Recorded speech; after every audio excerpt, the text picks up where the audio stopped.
नमस्कार मित्रांनो, हा व्हिडिओ सर्व बिडकीन शहरातील ते करमाडपर्यंत सगळ्या शेतकऱ्यांसाठी महत्त्वाचा व्हिडिओ आहे. मित्रांनो, कार्यकारी अभियंता जागतिक बँक प्रकल्प विभाग छत्रपती संभाजीनगर म्हणजेच मित्रांनो PWD या डिपार्टमेंटकडून हे पत्र मित्रांनो निर्धारित करण्यात आलेलं आहे.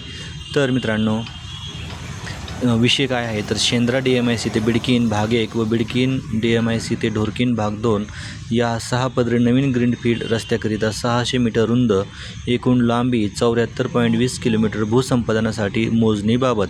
तर मित्रांनो हे पत्र आलेलं आहे PWDकडे.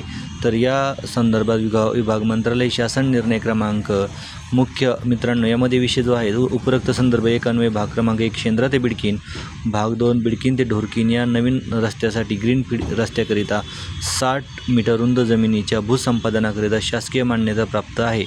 तसेच संदर्भ क्रमांक 3 अन्वय सदरील रस्त्याच्या मंजूर आखणीनुसार सेक्शन 3 नुसार राज्यमार्ग क्रमांक 13 घोषित करणे. तसेच अभिलेख महाराष्ट्र मार्ग अधिनियम 1955 कलम 3 नुसार रस्ते मार्ग किंवा जमिनी महामार्ग म्हणून जाहीर करण्याबाबत महाराष्ट्र शासनातर्फे राजपत्रात अधिसूचना प्रसिद्ध केलेल्या आहेत.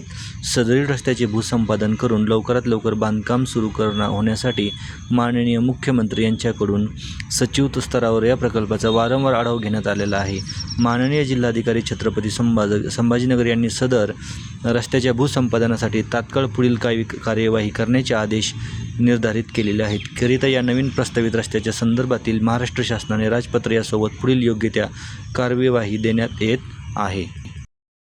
शेतकरी मित्र हो, आपण बघतोय की PWDकडून या कार्यालयाकडून या जमिनीच्या संदर्भातली सर्व मोजणी करणार आहे. पण मित्रांनो शेतकऱ्यांसमोर हा मोठा प्रश्न उभा राहिलेला आहे की अनेक शेतकऱ्यांचे असे डाळिंबाचे बाग मित्रांनो अतिशय सुंदर पद्धतीने बहर लागलेले असे बाग अनेक आहेत.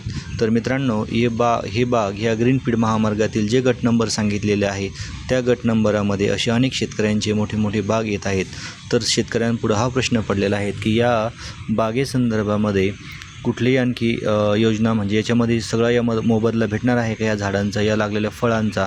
आता अजून हे फळं जर आपण बघितले तर याला आणखी 1 ते 1.5 महिन्याचा कालावधी आहे. तर पण आता हे लवकर जर गेले याचा मोबदला शेतकऱ्यांना भेटणार आहे का?